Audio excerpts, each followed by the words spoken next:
தாமரைக்கு இவ்வளவு வரவேற்பு கீழே ரெட்டையிலையும் சேர்ந்திருக்கும் போது அது எத்தனை வரவேற்பு. அமித்ஷா அவர்கள் சென்னைக்கு வந்தார்கள். ஒரு பக்கம் மாநில கட்சி தேர்தல், ஒரு பக்கம் அண்ணா திராவிட முன்னேற்ற கழகத்துடைய பொதுச் செயலாளர் முன்னாள் முதலமைச்சரான நீதியரசு அவர்கள் சந்தித்து பேசுகிறார்கள். 3 மணிக்கு வருவதற்கு சொல்கிறார்கள். நேரடியாக உட்கார்ந்து அவர்கள் என்ன பேசினால் என்ன நடந்தது யாருக்கும் தெரியாது. ஆனால் இருவரும் உண்டாக வந்தால் இருவரும் தலைவர்கள். மத்திய உள்துறை அமைச்சர் வந்தார்கள், ஆனால் நீதியரசு வந்தார்கள். எல்லா பத்திரிகையும் இருக்கிறாங்க.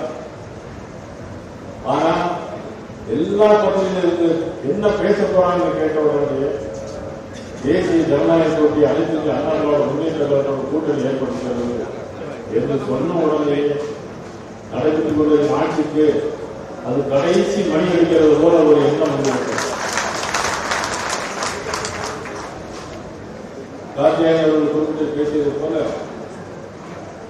மிகப்பெரிய மாற்றம், ஆளுங்கட்சி தரப்பில் மிகப்பெரிய மாற்றம். இன்றைக்கு முதலமைச்சர் சொல்லுகிறார், அமித்ஷா இல்ல எந்த சார் வந்தாலும் முடியாது, எந்த சார் வந்தாலும் முடியாது, முடியாத காரணம் கிடையாது. ஹரியானாவில் அந்த சார் போனார், வெற்றி பெற்று அங்கே ஆட்சி அமைக்கிறது. மகாராஷ்டிரா மாநிலத்தில் அந்த சார் போனார், வெற்றி பெற்று இன்றைக்கு ஆட்சி அமைக்கிறது. எதிர்பார்க்கவே முடியவில்லை. டெல்லியில் ஆம் ஆத்மி கட்சியாக பணியாக ஆட்சி நடத்தி கொண்டிருக்கிறது. அமித்ஷா அங்க போனார், ஆட்சி மாற்றம் வந்தது. அமித்ஷா இங்கேயே வந்திருக்கிறார், ஆட்சி மாற்றம். எத்தனை துன்பங்கள் எத்தனை இன்னல்கள் வந்தாலும் நீங்கள் தைரியமாக இதை பேச, நான் இருக்கிறேன் உங்களோடு.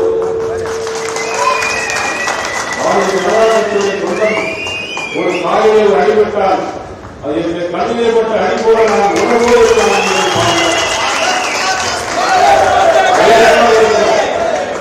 பழைய காலங்கள் வேறு, இனிவரும் காலங்கள் வேறு. இனிவருகின்ற காலம் அது பாரதிய ஜனதா கட்சியுடைய காலம், தேசிய ஜனநாயக கட்சி கூட்டணிய காலம். இன்னைக்கு அண்ணன் ஓபிஎஸ் அவர்கள், அமித்ஷா அவர்கள் எடுக்கின்ற முடிவு என்பது சாதாரண முடிவு, மிகப்பெரிய அரசியல் மாற்றங்கள் வரப்போகிறது. இன்னும் 1 மாதம் காலம் கழித்து அமித்ஷா அவர்கள் மீண்டும் தமிழகத்தில் வருவார்கள். அப்பொழுது என்ன மாற்றம் நடைபெற போகிறது என்று நீங்கள் அதை தெரிந்து கொள்ளலாம். மிகப்பெரிய மாற்றம் நடைபெற போகிறது, வரப்போகிறது. அங்கு அச்சாரமாகத்தான் இன்றைக்கு திருவண்ணாமலையில் இவ்வளவு பெரிய வரவேற்பு கூட்டங்கள் வந்திருக்கிறது என்பதை நான் உணர்வேன். இந்த வரவேற்பை நான் வரவேன். நீங்கள் தைரியமாக இருக்கிறார். வருகின்ற காலத்தில் நிச்சயமாக ஆட்சி மாற்றத்தில் பாரதிய ஜனதா கட்சி முக்கிய பங்கெடுத்திருக்கிறது. ஏற்கனவே 4 பேர்கள் இருக்கிறோம்.